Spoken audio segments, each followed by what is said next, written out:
సుబ్బరాజు గారికి అండ్ సుధాకర్ సార్కు, హైప్మా పెద్దలకు, మరియు ఫెడరేషన్ మెంబర్స్కి, నెక్ మెంబర్స్కి, ట్రేడరు సోదరులకు అండ్ రైతు సోదరులందరికీ నమస్కరిస్తూ ఈ అవకాశం ఇచ్చినందుకు నమస్కారాలు.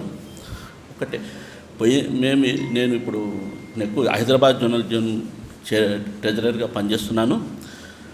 పోయినసారి ఏమైందంటే నేను ఇంతకుముందు కూడా మెంబర్ ఉన్నాను నెక్కులా. 2 సార్లు రిజైన్ చేసినాం మేము. యాక్చువల్గా 2 సార్లు రిజైన్ చేసినాక సార్ ఆనంద్ సార్ ఒకసారి పిలిపించి నాకు క్లాస్ తీసుకున్నాడు. ఎందుకు రిజైన్ చేస్తున్నావు, రైతులే ఉండాలి, మీరు ఇట్లా తప్పుకుంటే ఇండస్ట్రీకి మంచిది కాదు అని మాకు ఒక 15-20 నిమిషాలు చాలా క్లాస్ తీసుకున్నాడు. అప్పుడే అర్థమైంది, అరే అన్నెసెసరీ చేసినామని అన్నది. తర్వాత నెక్స్ట్ కూడా ఏమైందంటే మీ ఎలక్షన్స్ వచ్చినప్పుడు 2 సంవత్సరాల కింద ఎలక్షన్స్ వచ్చినాయి, కరెక్ట్ 30 నెలలు అవుతుంది. అప్పుడంగా శేఖరన్న దగ్గరికి నేను, బాలకృష్ణారెడ్డి, మహేందర్ అండ్ మా సింబా నలుగురం కలిసిపోయినాం. అన్న నువ్వు ఉంటా అంటే ఈసారి అందరం కలిసి సపోర్ట్ చేస్తాము, ఉంటావా నువ్వు, మరి మళ్ళీ ఇబ్బంది మనకి ఇంత పోయినసారి చాలా ఇబ్బంది అయింది అంటే తప్పకుండా అంటే ఉంటానందుకే మేము ముందరికి వచ్చినాము. అన్నను చైర్మన్ చేసినాము, రైతులందరూ సహకరించారు, వారందరికీ ధన్యవాదాలు.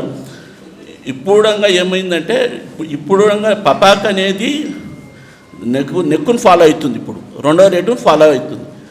ఏదున్నా కానీ పపాక్ రేటు రావడానికి కారణము పెద్ద పాత్ర ట్రేడర్స్ 100% నెక్కు చైర్మన్ శేఖరన్న గారికి 100% 1 ఇయర్స్ అంది సహకరిస్తున్నారు కాబట్టి మనకి రేట్ రాగలిగింది. లేకపోతే వచ్చే ముట్టినే ఎందుకొరకంటే ప్రతి ఒక్క ఫార్మరు ఇష్టం వచ్చి నమ్ముకోనికే తయారైన. ఒక 1 ఇయర్ బ్యాక్ ఇష్టం వచ్చి ఏ ఫార్మర్ రేట్ ఆ ఫార్మరే, ఫార్మర్కు ట్రేడర్కు కోఆర్డినేషన్ లేకుండా అమ్ముకున్నాం గుడ్లను. ఇప్పుడు 1 ఇయర్స్ అంది ఏమైందంటే ట్రేడర్సు శేఖరన్న రోజు మరి గంట మాట్లాడుతున్నా 2 గంటలు మాట్లాడుతున్నా అనేది తెలియదు. కానీ దాంతోపాటు జోనల్ కమిటీతో సుధాకర్ సారు కోఆర్డినేషన్ చేస్తుండు, మళ్ళీ జోనల్ వాళ్ళతో మాట్లాడుతున్నాడు కాబట్టి ఈ రేట్ రాగలిగింది. ఇది శేఖరన్న ఇంత ముందుకు ఇప్పటికీ మార్పు ఉంది కాబట్టి ఈ రేటు రాగలిగింది. ప్రతి ఒక్క రైతుకు సహకరిస్తున్నందుకు కృతజ్ఞతలు మా నెక్కు తరపుకెళ్ళి. Thank you.